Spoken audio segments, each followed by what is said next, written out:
Hello, and welcome to another edition of Interviewing the Legends, brought to you by the Publicity Works Agency, devoted to promoting musicians and authors worldwide. Call us today at 941-877-1552 to start your free publicity evaluation. Remember, we shine only when we make you shine. Please welcome the host of Interviewing the Legends, music journalist, author, and entrepreneur, Ray Shasho.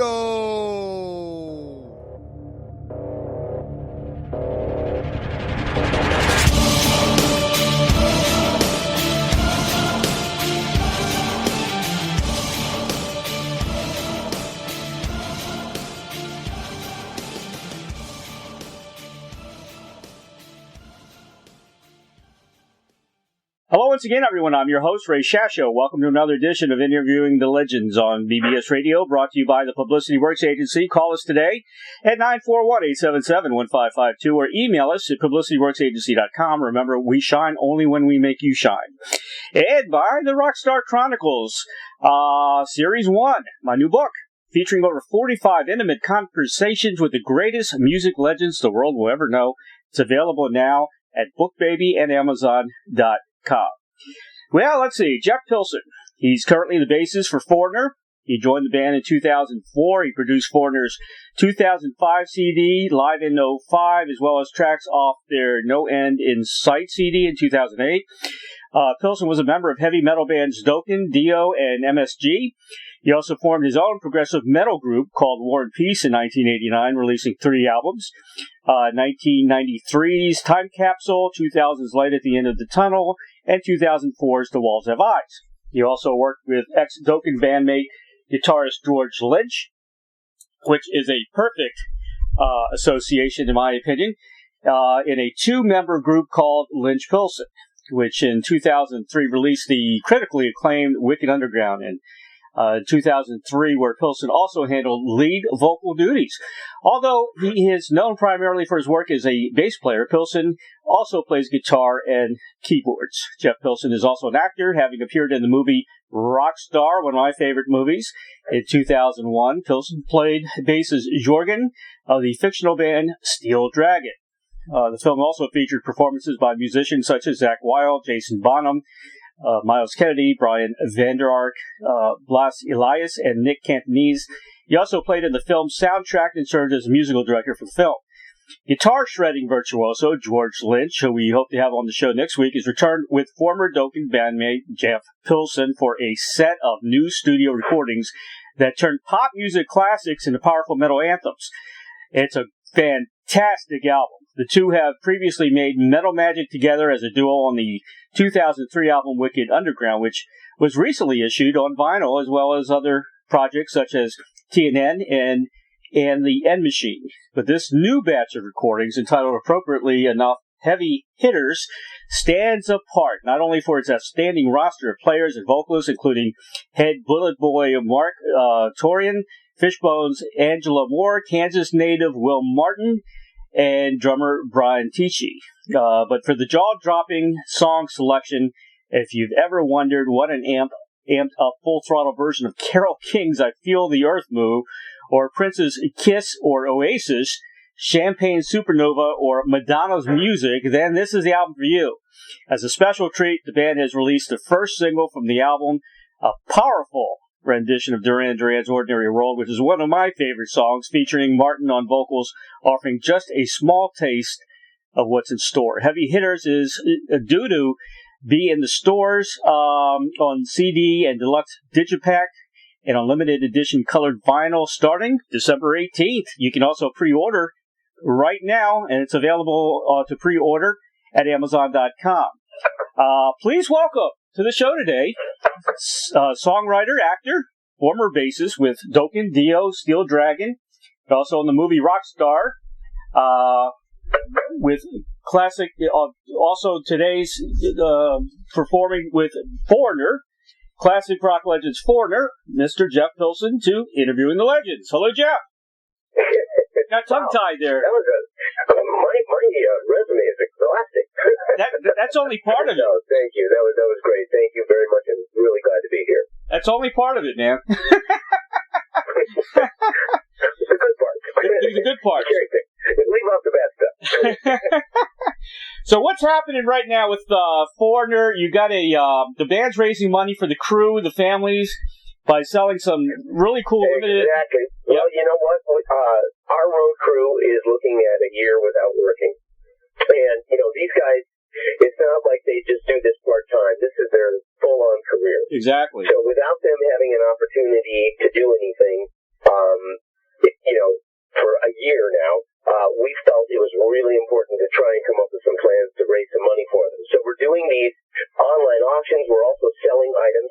If you go to foreigneronline.com, you'll see the various areas where you can go, and that will get you to where you need to be to either bid on an auction. For instance, we're selling, Breedlove has donated a guitar. It's a Discovery model acoustic guitar. Beautiful sounding, beautiful playing guitar that I'm going to assign to whoever wins the auction. We're going to get it to you, and it's an amazing guitar. There's lots of items like that there, provided by some vendors. Plus, we have old vintage Foreigner t-shirts. We have bits of clothing and all this other stuff. Lots of interesting stuff for sale. So come to foreigneronline.com, look for that stuff, and know that if you do bid, you are bidding on a real good cause, because these guys are great people. They're great family people, and due to no fault of theirs, they're unable to work for a year. So you'd be helping out some really good people. And so please consider that. Gifts for the holidays can be found there. Whatever you can muster up would be great. So we also do take donations for them, which some people have been very generous with. So ahead of time, thank you, and please consider doing this. How many people altogether are we talking about? We're talking about 10 guys.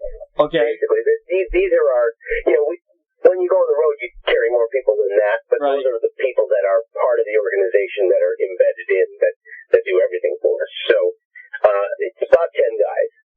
Yeah, I urge everybody to go on this site. I mean, this COVID thing has really hit the music business hard, and we forget about, I mean, the bands, most of the bands, unless they're just starting out, are pretty good, okay shape. I mean, they are missing out on touring and missing all that, being around the crowds and stuff. But it's the people like you mentioned, the crew and the families of the crew. I mean, like you said, that's all they have. That is their main job.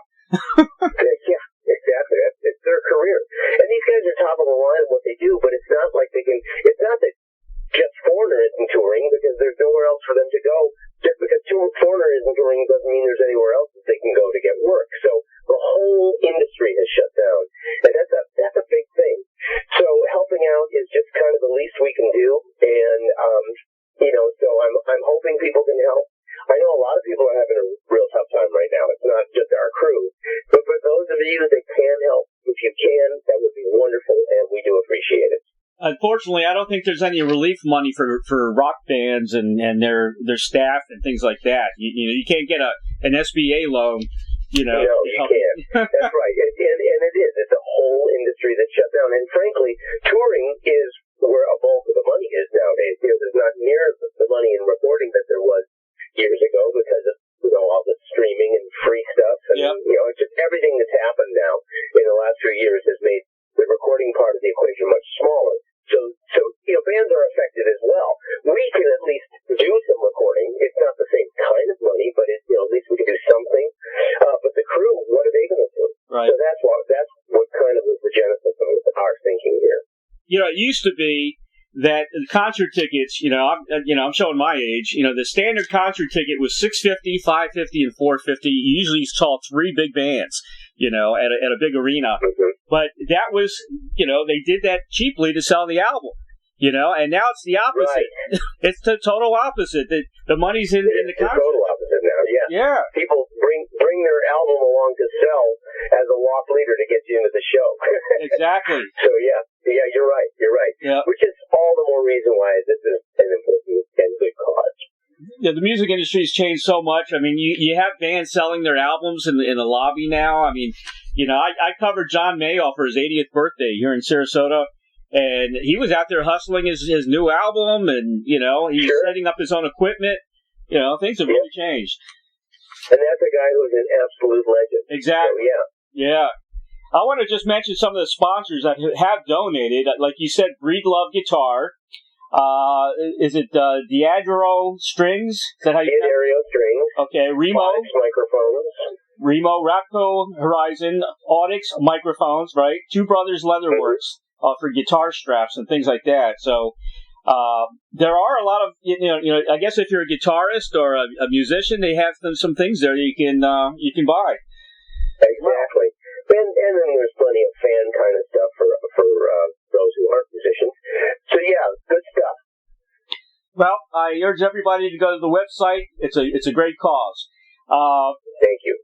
I am really excited, Jeff, on Heavy Hitters, man. I'm telling you. Well, thank you. You guys did a fantastic job. The production, the engineering is phenomenal.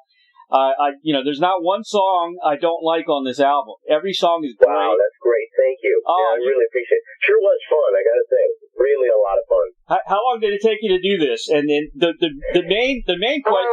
Well, let's see. It took place over the course of a couple of months. Really? Mostly in the summer. Wow, I'm impressed. It was finished by midsummer. Wow. I'm really curious, though. How did you pick the songs? Because, there's so many songs out there. How did you narrow it down? Well, we wanted to pick songs that were big hits, for one thing. That's the hit in Heavy Hitters. So all the songs were a big song at one time. And then we wanted to kind of parse up the eras a little bit. So we had, Lucille from the 50s, I Feel the Earth Move early 70s, Nowhere to Run the 60s, Madonna from more recent, Prince from, I believe it was late 90s, his song. So it's kind of all over the place. The One Republic song, I Apologize, is from the early 2000s. So we kind of have a bunch of different eras. And that was, it was a narrowing down process. It took a while to sort out what songs we wanted to do. But we kind of just, tried to get a feel for it. And if it's something that we thought we could do in a way that felt good, we were going to try it. Well, I'm glad you didn't do the traditional songs. You didn't go out there and play Zeppelin and Deep Purple. You know what I mean? No. There was no desire to do that. No. And listen, some people wouldn't get this. Some people would want, us to do a hit song or something, and I get that. But I think doing what we did it really shows that when you have a great song, you can do a great song in many different ways. And I think our interpretations, we just tried to keep them honest and try and treat it like, what would we do if we had written this great song? How would we present it? And that's what we did. I'm glad you did it that way. One of my favorite songs is Ordinary World from Duran. I love that tune, man, and you guys nailed it. Yeah, I've always loved the song. Yeah. And we didn't stray too far from the original. Right. We made it a little deeper, a little heavier. But, right. And we also, we had this wonderful singer in Will Martin, who his voice is just so spectacular, and that he really gets to shine on that song. Stuff like that really made it worthwhile for me. Yeah, that's a tough song to sing, really, if you want to get close to, singing it like the original version, and he nailed it, man. Well, and the thing is, we knew we would be very natural for Will. That's the kind of thing he does really naturally well. So, that was the other fun thing, is letting him be himself and be natural on these songs really made it interesting. I'm just going to talk a little bit about some of the tracks. What a version of One of Us. Oh, my God. That is incredible, man, from Joan Osborne. Well, thank you. And again, with Will's voice, how can you go wrong on that? He just sang that so spectacularly. A lot of fun on that. Really, really nice. But I'm very proud of that song as well, and glad you dig it. You kept the funkiness in You Got the Love, the Rufus Chaka Khan song, which I like. The guitar work was really awesome. Well, thank you. Yeah, I'm that's probably my, if I had to pick a favorite on the record, that would probably be it. And Mark Duran from the Blue Boys sings on it, and he just sings the crap out of it, and it's amazing. I've always, George and I both have always loved that song, always wanted to do it, so this was the opportunity. And I think we just came up with a really powerful, funky, but rockin' version of the song, and I'm so happy with it. I wish we'd written it. Hey, it's never too late to, go that way if you want to, But I always had kind of a crush on Chaka Khan when she was younger, Oh, yeah. It's quite safe. Yeah. And a completely different version of Carole King's song, I Feel the Earth. Yeah. That was actually Brian, the drummer, who suggested that song, and it was really, really, really fun. I mean, we took that one pretty far away from the original, but had a lot of fun with it. Kind of put a little 70s jam there in the middle of it, and it just made it fun. We just wanted to make it fun. Take these good songs and have fun with them. The intro reminded me a little bit of Hocus Pocus by Focus. The kind of... Wow. I can see that. Yeah. I can see that. Interesting. I heard that right away. Wow. Yeah. Carole King's rolling over into that's great. So rolling over into her apartment in New York or whatever. On her piano. Yeah. Yeah. I would imagine she has a pretty nice place in New York. Oh, I think so. I think so. Plenty of room to roll over in there. And of course, you did a version of Music by Madonna, which was another credible song you did. That was cool. I'm very happy with that. It almost sounds like it was written for that, which I really like. And then Martha Reeves and the Vandellas, she did that classic 60s hit, Nowhere to Run, which was awesome. Mm-hmm. And I tell you, I'm going to say this. This is my favorite version of Kiss by Prince. Tom Jones did it. Tom Jones did a great job of that song, but I think you guys, you beat Prince and Tom Jones on that tune. Wow. Well, thank you. That's big. High praise indeed. Like that version a lot. And a song that was definitely made for the band was It's the End of the World as We Know It. I mean, that fits you guys perfectly, huh? Yeah, it was fun. It was fun. That's my version of almost rapping, I guess. You're good. You're very good at it, by the way. I don't know how you did that. Oh, well, thank you. Thank you. It was fun. Well, 5 stars, man. I love it. It's a great, it's one of those albums, you want to hear in your car. You just want to drive and, end up nowhere, It's such a great album. And who was... Oh, well, thank you, man. That means a lot. It really does. Who was the producer and the engineer of that? I'm sorry? Who produced the album? George and I. Oh, really? George and I jointly produced that. You guys did a great job, man. Well, thank you. Thank you. It was a lot of fun. Like I said, recorded almost all remotely, which is kind of cool. Oh, really? It was all remotely, Very huh? 2020. Wow. That's crazy. That's really crazy. Well, it's what you got to do right now. And, that was, we started that in the spring when stuff was starting to get really bad. So yeah, that is a pandemic record if there ever was one. The pandemic release. Yeah. You guys, hopefully will get back to touring soon, but I did want to mention, March 27th and 28th, you're supposed to be here in Florida in Clearwater, which is, the Ruth Eckerd Hall, which is only, half an hour from where I live.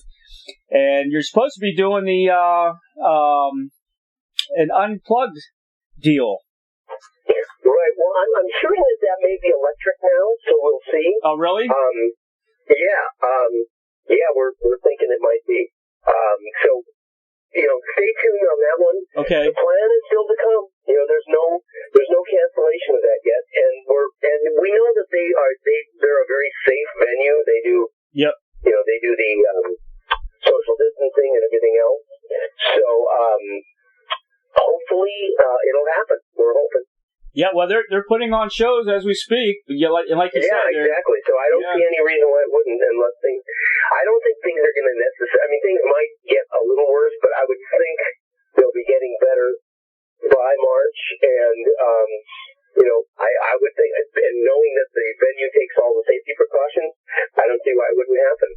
Well, we got the vaccine now. We've started on that. Yeah, exactly. Yeah, one step down. Exactly. So we're all going to be so happy when this thing is gone, man. Oh boy, no kidding. The whole world will be. Oh God, it's been one rough 2020. I'm telling you. Yeah. So what else is new with Foreigner? I had Rick Wills on recently. He lives really close to me here. He's in Sarasota. Yeah, he's a Florida boy. Yeah.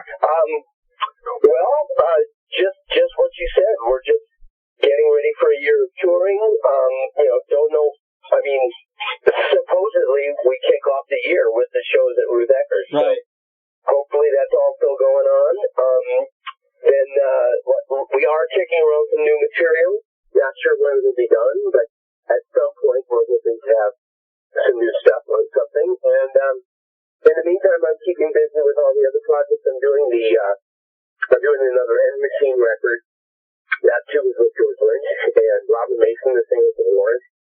And we're doing that record. That's going to come out in April. Awesome. There'll be some singles coming out in February, so you'll hear about that soon. And that's another record I'm just very, very, very proud of. Yeah, you work with so many people. You know, like you said, End Machine. What about Black Swan? I'm going to start writing for that in January with Red Beach. So, Wow. Yeah, we're moving forward. You are moving forward. That's it. That's awesome, man. Yep. Yeah. And how you did? Have you talked to Vinny? It's been a while since you talked to Vinny.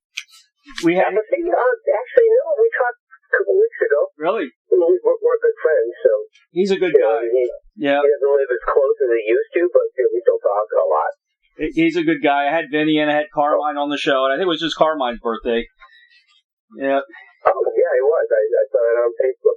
Yeah. Yeah, I love Vinny, and I love Carmine too, for that matter. I mean, they're both great guys. Vinny, I'm pretty close with Vinny.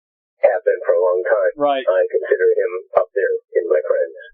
Great and drummer. He's a wonderful person. He really is. Yeah.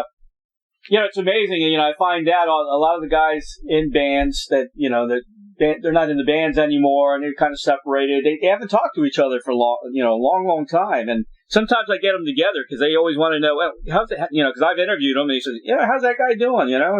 He said, "I'll hook you up if you want." Sure. Yeah. I've had Lou. Lou's in my new book, Ian McDonald. Cool. Yeah. And hope those guys are doing well as well. You did that big reunion not that long ago, right? With all the correct, the then and now shows. Yeah. The original lineup and us, and what a fabulous and successful run of shows that was. And I hope we do more of that at some point. That was really fun. Yeah, I hope so. Yeah. I think it's kind of started in Sarasota, right? Where Rick kind of could have, because Rick had since moved down there. But Rick kind of started getting involved with this stuff before I think he even moved to Florida. Right. But Dennis, the original drummer, lives near Sarasota, so or actually I guess he's closer to Fort Myers. But anyway, I mean that's been some fun stuff. Again, nothing both at this point, but I do hope some more stuff happens with that because it's just so much fun. Yeah. Yeah, Rick has done so much, man. I mean, he worked with David Gilmour on that. One of my favorite albums was David Gilmour's first album, and he was on that. And Rick's a great player. Yeah. He's a great guy. Yeah. I'm a fan of Rick's, and I always will be. Well, he's loving life down here in Florida. I can tell you that. He belongs to he belongs to a boat club now, and he thinks he's a captain now. He's got pictures.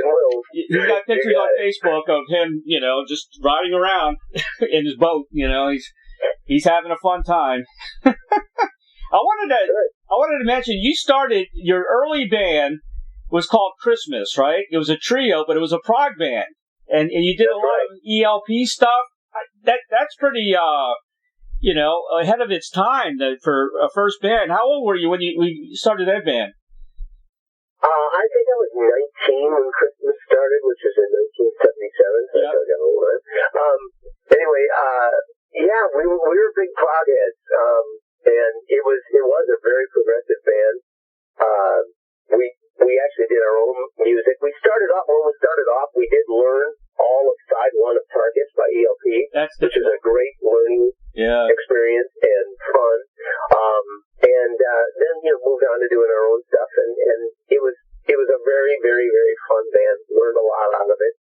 Played with some great people, great playing. It unfortunately kind of came as prog music was dying. The whole keyboard backlash thing was kind of happening towards the end of the 70s. So we never really got to pursue that too far. But it was a great experience, a lot of fun. There isn't any,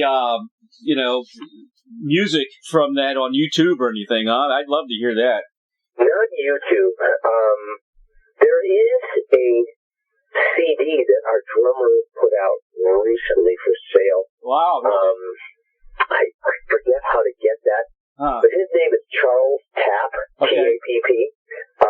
So, you could probably do a search to find him, and if you're really interested in hearing that music, I bet if you found him online, you'd find a way to get that music.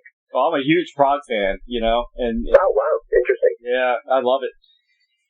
I gotta talk about.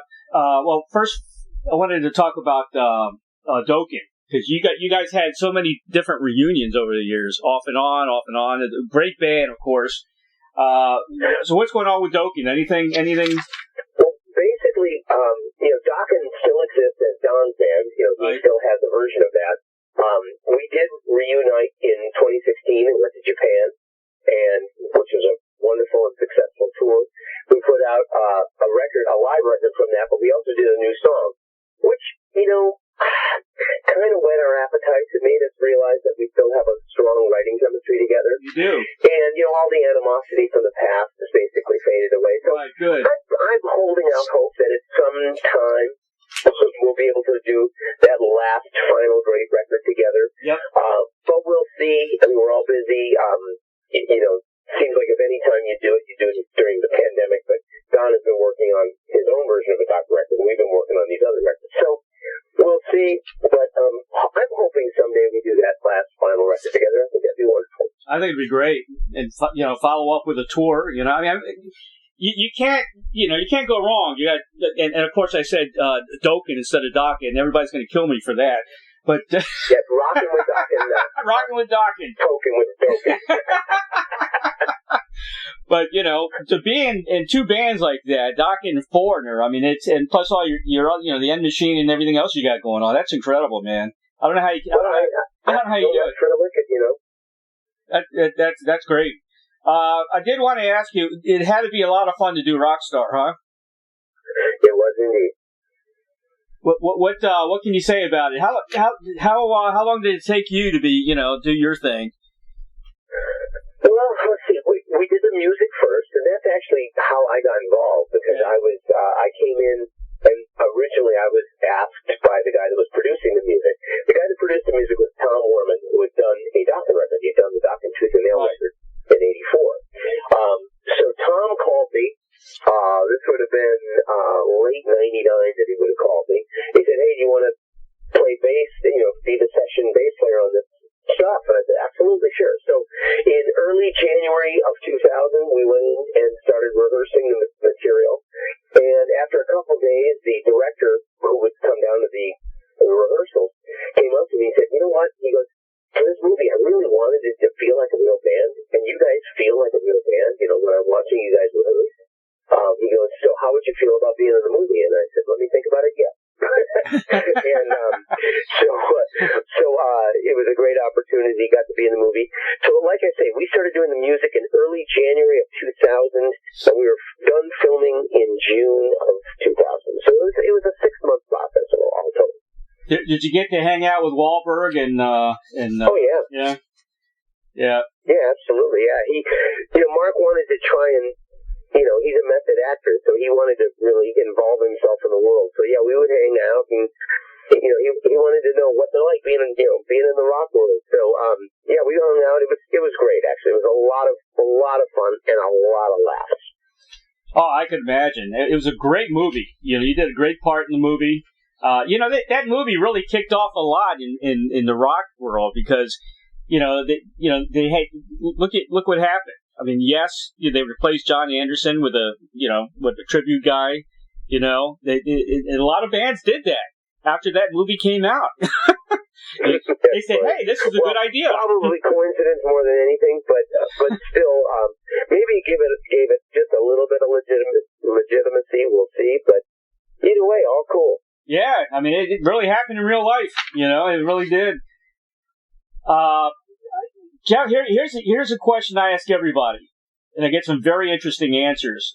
If you had a Field of Dreams wish, like the movie, to perform, collaborate with anyone from the past or present, who would that be? Oh, I suppose John John Lennon, maybe. If they can be deceased. Yeah, that's fine. Yeah. I mean, I would love to just play on a session with John Lennon. Just have him come in with a song and show it to us and put it together and play on it and just be around his vibe. That would be very, very interesting to me. Good answer. Yeah, very good answer. Well, you can still play with Paul, maybe. Yeah, that would not be a bad thing either. Yeah, I mean, I would love to play with Ringo too, for that matter. I'd love to play bass with Ringo. That would be a high. That would be very cool. Well, maybe he can pick you for his all-star. I mean, it's not impossible. I mean, he's picked other friends of mine. I mean, Jack Blades, Greg Bissonette, Steve Lucaser. All those guys are part of his thing. So yeah, I would love that. Exactly. So here's your final question. What are you most proud of? Because you've worked with so many people, so many bands. What are you most proud of? Well, I'm most proud of my daughter, of course. Okay. She's amazing. But if you're talking about musical proud, that's a tough one. That's a real tough one. I mean, you always feel like your most recent record is your best, in a lot of ways. But I don't have a singular, this is the thing I'm most proud of. I really don't. There's so many layers to that. I mean, I gotta say, I have a very soft spot in my heart for Dokken because that was what really gave me the opportunity for everything else. Right. So I guess if I had to nail it down, I'd say I'm most proud of that and feel like that accomplished the most. But at the same time, for 16 years I've been rocking with Foreigner. Yeah. We've been playing over 100 shows a year for this time, and except this year. I feel like we've touched a lot of hearts, and that's a big thing too. So there is no singular answer. I mean, there's just so much different music I've done that it would be really hard to narrow in and say this is the most proud. But if I had to, I would say the accomplishments that Dokken made set the stage for everything else I've been able to do. So I guess that would be it. So I know you're probably back in the studio. You're rehearsing. You're doing a lot of stuff musically. What do you do that's not non-musical in your life? I mean, what kind of, do you have any hobbies or anything? Well, I'm very into yoga. So I've actually been teaching an online meditation class. Oh, really? Cool. On Mondays. If you go to Hot for Yoga, right, fcb.com. Okay. You can find out how to take my virtual meditation class. There's also there's hot Pilates classes online. There's also Bikram yoga classes online. It's a really interesting thing. So I've been doing that, and just hanging with my family, spending time with them, and doing Pilates twice a week to try and stay in shape during all this stuff. Which kicks your butt, by the way, but it's all great. Yeah, it's hard to stay in shape, isn't it? I'm guilty of that, man, because I'm a writer, and that's all I do is be on the computer. Yeah, you got to keep physical somehow. You just have to. Well, if this is good in any way, I mean, I know a lot of times we haven't seen our families, in the beginning and this and that, whatever. But your immediate family and your household, it's a great thing, isn't it? Because you spend more time. It is. I've tried to look on the bright side as being just exactly that. I'm getting to be home for a year with my family, which I haven't been able to do really since my daughter was born. So I'm really trying to enjoy that. That's a blessing. How old is your daughter? 16. Oh, she's 16. Oh, man. Yeah. She was there at my first Foreigner show. She was 6 weeks old. Oh, my goodness. Is she driving yet? Oh, yeah. Oh, boy. I remember those days. There you go. Man, I've got 5 grandkids already. Wow. Congratulations. 5 grandkids already. One of them are, they're going to be trouble in the future because they're identical twin girls. Imagine that in high school. Oh, boy. Good luck there. I know. Jeff, you got anything else? Anything else to promote? No, just look for the M Machine record when it comes out. Get the Heavy Hitters CD and please auction bid on the auctions at the foreigneronline.com site because it is a real good cause. I've got many music sites, on around the internet. We're gonna plug the hell out of it for you. So. Oh man, well thank you. I appreciate it, and I know our crew appreciates it. Jeff, thank you so much for being on the show today, man. My pleasure, man. It was great to be able to do this. Good luck with Heavy Hitters. It's a fantastic album. I love it to death. 5 stars all the way. We're looking forward to your show, hopefully, March 27th and 28th, 2021 in Clearwater at Beckert Hall. I'm hoping so, too. And I will see you then. Thanks so much, guys. All right, man. Thank you so much. You got it. Take care, Jeff. All right. Stay healthy. You too, man. Bye-bye. The new album from guitar shredding virtuoso George Lynch and former Dokken bandmate Jeff Pilson for a set of new studio recordings that turn pop music classics into powerful metal anthems, available on both CD in a deluxe digipack and on limited edition colored vinyl starting December 18th, which is right around the corner. You can pre-order now at Amazon.com. It's courtesy of Deadline Music, a subsidiary of the great Cleopatra Records Incorporated. And you can also go on YouTube now and check out Ordinary World, which is on YouTube, or you can stream the single as well. The album, of course, will be on Amazon.com. The band Foreigner is raising money for the crew and their families by selling some cool limited edition, vintage, and current Foreigner merchandise items, along with various items donated by some of the band's sponsors and vendors. Via the Foreigner website, they are also accepting donations on the site. You can use the link, www.foreigner.com, to find out more about the fundraiser, in addition to being able to access Foreigner audio and visual materials, including approved high-resolution photos, bio, video, logos, and Foreigner live tracks. Again, that's www.foreigneronline.com. Foreigner's also on Facebook, www.facebook.com/Foreigner. Foreigner on Instagram, www.instagram.com/Foreigner Live. For more information about Jeff Pilson, you can also visit his Jeff Pilson blog at www.jeffpilson.wordpress.com. Jeff's on Facebook, www.facebook.com/official Jeff Pilson. And also visit George Lynch's official site at www.georgelynch.com. Very special thanks to John Lappin of Lappin Enterprises for arranging this interview with Jeff Pilson and the dynamic duo of Doug and Don Newsom of BBS Radio for making the magic happen for each and every broadcast of Interviewing the Legends. If you have comments or suggestions for the show, you can contact me at interviewingthelegends@gmail.com. And please subscribe to my YouTube channel, Interviewing the Legends with Ray Shasho, for the very latest interviews. And, ladies and gentlemen, it's real news. And, of course, my new book is finally out, and it's entitled The Rock Star Chronicles, Series 1. It chronicles truths, confessions, and wisdom from the music legends that set us all free. You can order yours today on hardcover or ebook at bookbaby.com. and Amazon.com. It features over 45 intimate conversations with some of the greatest rock legends the world will ever know. I am hoping to have a series of 4 of those. And please go out and buy that. The hardcover is a great collector's item. Thank you for listening. We'll see you next time. God bless. Take care. Bye-bye.